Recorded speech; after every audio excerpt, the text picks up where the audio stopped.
नमस्कार, मेरा नाम डॉक्टर पीके शाह है। आज हम आपको बताएंगे कि आपके बॉडी में जो है ना पोटासियम का लेवल जो कम हो जाता है उसका जो कारण क्या है, ठीक, किस मेडिसिन के चलते वो होता है और उसका मैकेनिज्म ऑफ एक्शन देखेंगे कि किस तरह से आपके बॉडी से पोटासियम का लेवल कम हो रहा है। तो सबसे पहले हम लोग डायबिटिक्स यूज़ देते हैं। डायबिटिक्स का काम क्या होता है, रियल पोटासियम को लॉस कराता है, मतलब इसमें पेशाब बहुत करवाता है। तो पेशाब बहुत करवाएगा तो उसके साथ साथ क्या होगा, पोटासियम का लॉस हो जाएगा। जैसे इसमें कॉमन ड्रग क्या होता है, एसिटाजोलामाइड हो गया, बुमेटामाइड हो गया, क्लोथ्रेडोन हो गया, इटाकेप्रेसिक हो गया, फ्रोसिनामाइड हो गया, इंडापेमाइड हो गया, मेटोप्राजोन हो गया, थाइजाइड हो गया, टोरसेमाइड हो गया। तो इसमें देखिए जनरली जो हम लोग मेडिसिन यूज करते हैं, फ्रोसिनामाइड हो गया, टोरसेमाइड हो गया, थाइजाइड हो गया, ठीक, क्लोथ्रेलिडोन हो गया, ठीक, ये सब मेडिसिन बहुत मतलब फ्रोसिनालिसिस करके आता है, ठीक, यूज किया जाता है। तो अर्थात डायबिटिक्स आपका क्या करता है, आपके पोटासियम लेवल के लो कराता है। इसके बाद नेक्स्ट हम लोग क्या देखते हैं, एंटी माइक्रोबियल एजेंट को जाता है। ये भी आपके रीनल पोटासियम लॉस कराता है, क्योंकि बहुत से एंटी माइक्रोबियल एजेंट क्या करता है, आपका किडनी के द्वारा मतलब फिल्टर आउट होकर के जाता है। तो उसको जाने के साथ साथ आपके पोटासियम को भी प्रेम से लेकर जाता है। इसका एग्जांपल हो गया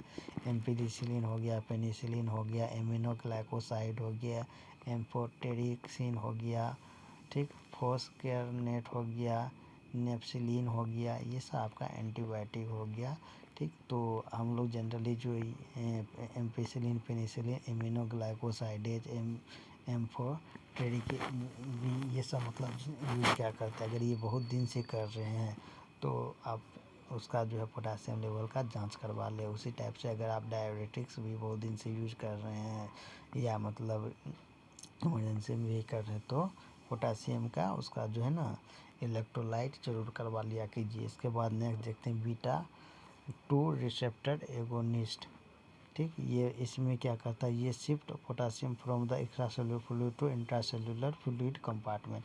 देखिए हम लोग के बॉडी में जो है ना पोटासियम सेल के अंदर में होता है, ठीक, और सेल के बाहर में क्या होता है, सोडियम। इसको ऐसे याद रखिए, जैसे समुद्र है, समुद्र में पूरे नमक है, ठीक, नमक में क्या है, आपका अथी है, क्या बोलते हैं, वो सोडियम है, एंड उसमें जो पत्थर जो बना हुआ है, एक बीच में तालाब है, मतलब सॉरी उसी में एक जो बहुत बड़ा चट्टान है वो आपका पोटासियम है, तो बीच में पोटासियम है। अर्थात सेल के अंदर में क्या है, पोटासियम, सेल के बाहर में क्या है, सोडियम है, ठीक।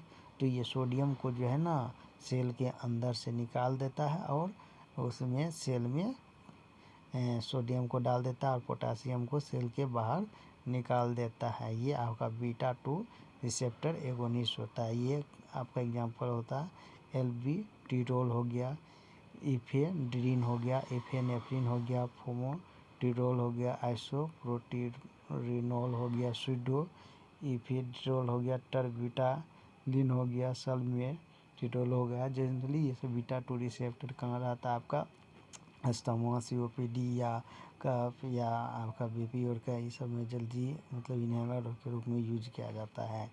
तो वहाँ पे तो अगर कोई लॉन्ग टाइम से ही इसको यूज कर रहे हैं तो भी उसका जो है आप इलेक्ट्रोलाइट करवा करके देख लिया कीजिए। इसके बाद नेक्स्ट होता है इंसुलिन। इंसुलिन और पोटासियम का जो है मतलब बहुत अच्छा रिलेशन होता है, ठीक।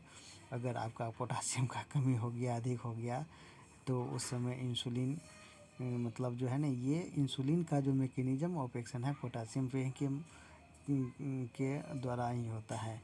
ये क्या करता है, shift of the potassium from extra cellular fluid to intracellular fluid compartment. ये क्या करता है, ये भी पोटासियम को एक्स्ट्रा सेलुलर फ्लूइड से इंट्रासेलुलर फ्लूइड कंपार्टमेंट में शिफ्ट करता है। अगर हाई डोज ओवर डोज लेते हैं इंसुलिन को, ठीक, इंसुलिन को अधिक लेते तो यह क्या करता है, ये पोटासियम जो एक्स्ट्रा सेलुलर फ्लूइड से है उसको कहाँ भेज देता है, इंट्रासेलुलर फ्लूइड में, ठीक। आपके बाद इसके बाद क्या है, नेक्स्ट है आपका मिनरलोकोर्टिसोल एंड ग्लूकोकोर्टिसोल, ठीक। ये देखो मिनरल के लिए है, ये है तो रीनल पोटासियम लॉस करवाएगा, ये मतलब मिनरल्स बैलेंस के लिए ये हाइड्रोकोर्टिसोन हो गया, कोर्टिसोन हो गया, प्रीडिसोलोन हो गया। इसके बाद लेग्जेटिव होता है, ये बहुत नहीं होता, मतलब बहुत कम मात्रा में लेग्जेटिव करेगा। ठीक, इसमें हो गया सोडियम, एस्टूल को क्या करता है के द्वारा पोटासियम लॉस करता है। ये सोडियम है, पोली एस्टेट सल्फोनेट हो गया, फेनोथिलीन हो गया, सोर्बिट्रेट हो गया। इसके बाद नेक्स्ट है आपका जेनथिन्स हो गया, थियोफाइलिन हो गया, केफिन हो गया। सिर्फ पोटासियम को इंटरसेलुलर फ्लूइड करता है। उम्मीद है आपको समझ में आएगा। धन्यवाद।